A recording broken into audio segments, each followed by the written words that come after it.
इथेच या पवित्र खांबाला टेकून संत शिरोमणी ज्ञानेश्वर माऊलींनी ज्ञानेश्वरी सांगितली. हा एक खांब आहे ज्याला टेकून शब्द अमर झाले.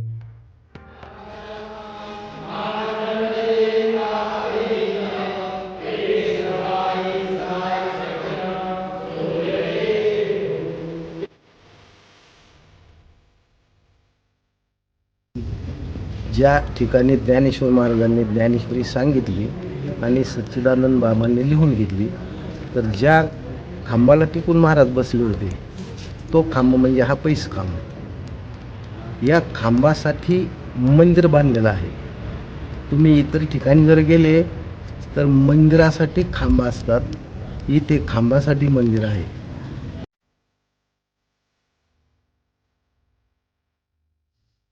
मंदिराला खांबा असतात, पण खांबासाठी मंदिर कधी पाहिले आहेत का?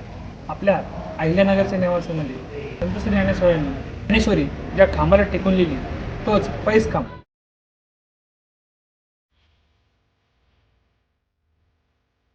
नमस्कार, मी यश बनसोड आणि बघून सांगतोच्या या तिसऱ्या व्हिडिओमध्ये आपण पाहणार आहोत नेवासा येथील ज्ञानेश्वरी रचनास्थान पैसखांब. शके 1212 इसवी सन 1290.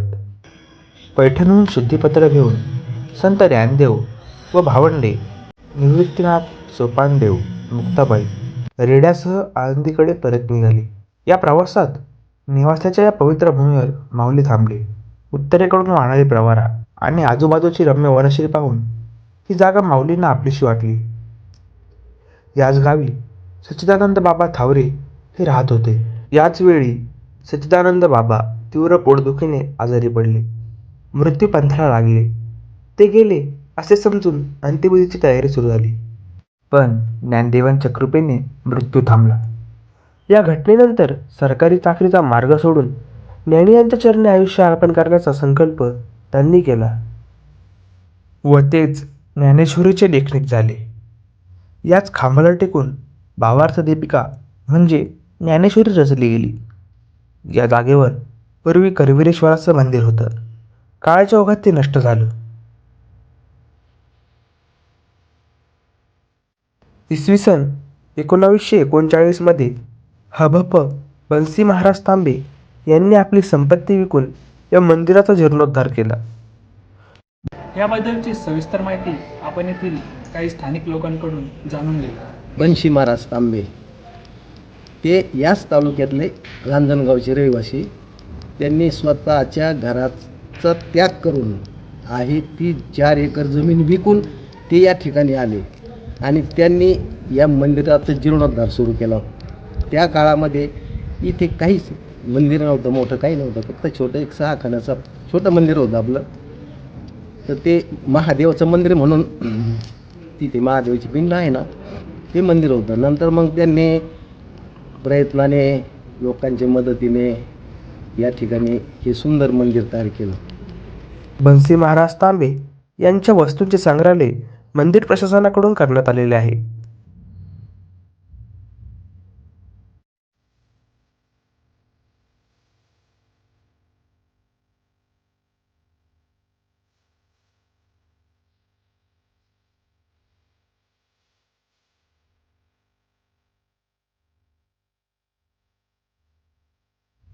ज्ञानेश्वरी हा केवळ ग्रंथ नाही तर सामाजिक समतेचा संदेश आहे.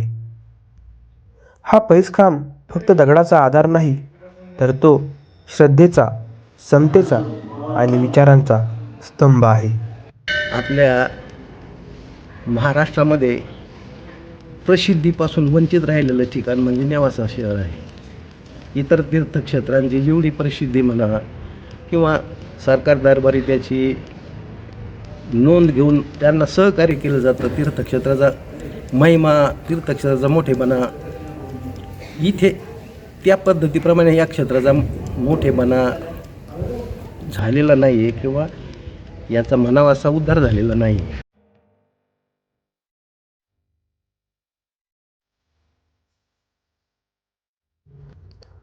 आजही हे ठिकाण इतिहास, अध्यात्म आणि शांततेचा एक जिवंत अनुभव देतो. ज्याप्रमाणे आळंदी, पंढरपूर, तुमचं शिर्डी, शिंगणापूर विकास झालेला आहे, तीर्थक्षेत्र विकास म्हणून, तसा विकास या ठिकाणी व्हावा अशी आमची नेवाशाच्या लोकांची प्रामाणिक इच्छा आहे.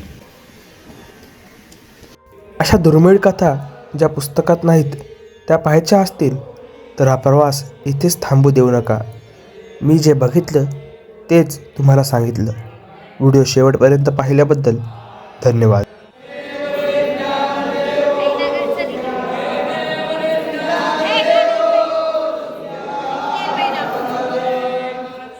संपूर्ण व्हिडिओ पाहिल्याबद्दल धन्यवाद. मी यश बनसोड आणि तुम्ही बघत आहात बघून सांगतो.